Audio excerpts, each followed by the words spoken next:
Salam dalam keheningan, saudara-saudaraku yang dikasihi oleh Tuhan. Kita memasuki ruang hening 144 dengan judul Mawas Diri. Mari kita awali dalam doa. Kami bersyukur ketika Engkau memberikan nafas kehidupan dalam langkah hidup kami, di mana di dalam kehidupan ini Engkau senantiasa menuntun kami, melimpahkan berkat-Mu dan menguatkan kami dari setiap permasalahan yang ada. Tuhan, pada saat ini kami akan menerima sabda-Mu yang suci. Berfirmanlah, kami siap untuk mendengarkannya dan melaksanakannya. Dalam nama Tuhan Yesus Kristus kami berdoa. Haleluya. Amin. Saat ini kita akan bersama-sama belajar dari kitab Kejadian 28 ayat 6 hingga 9. Kejadian 28 ayat 6 hingga 9. Demikianlah firman Tuhan.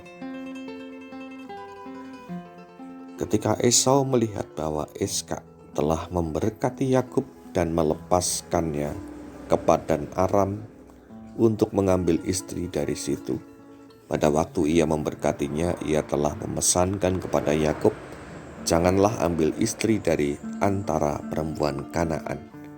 Dan bahwa Yakub mendengarkan perkataan ayah dan ibunya dan pergi ke Padan Aram, maka Esau pun menyadari bahwa perempuan Kanaan itu tidak disukai oleh Iskak ayahnya.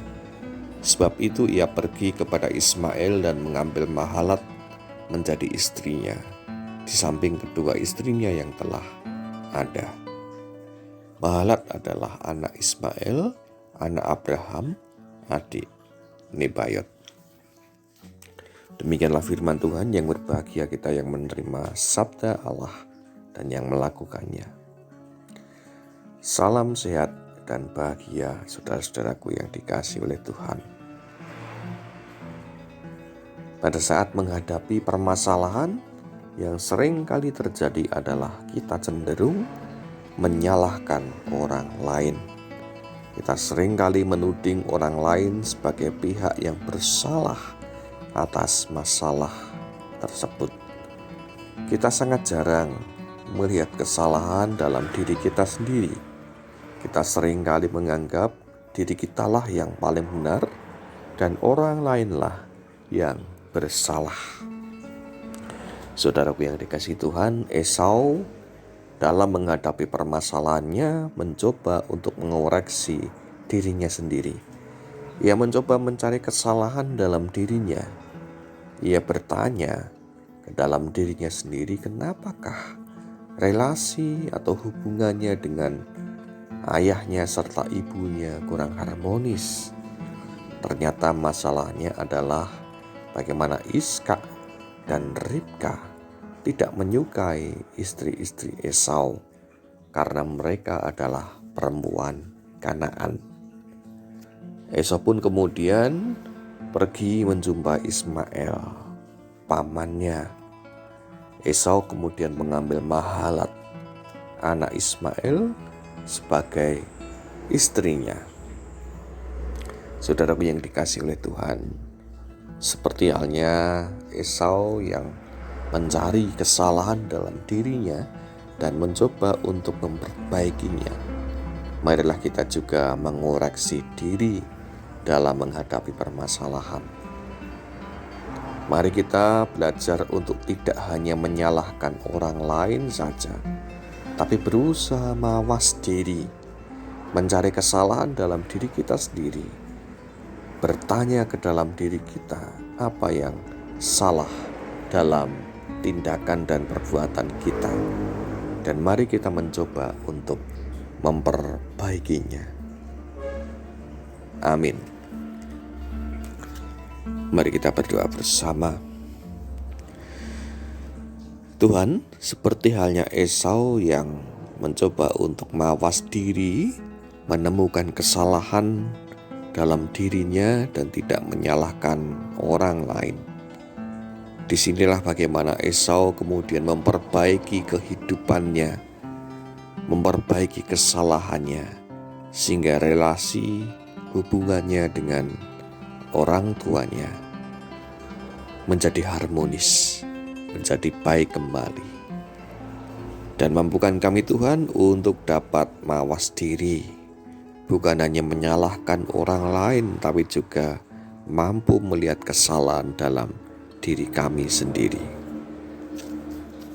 Mampukan kami untuk melakukan firman-Mu dalam kehidupan ini, sehingga firman-Mu dapat menuntun langkah kehidupan kami menjadi lebih baik lagi, dan kehidupan kami dapat menjadi berkat bagi sesama kami.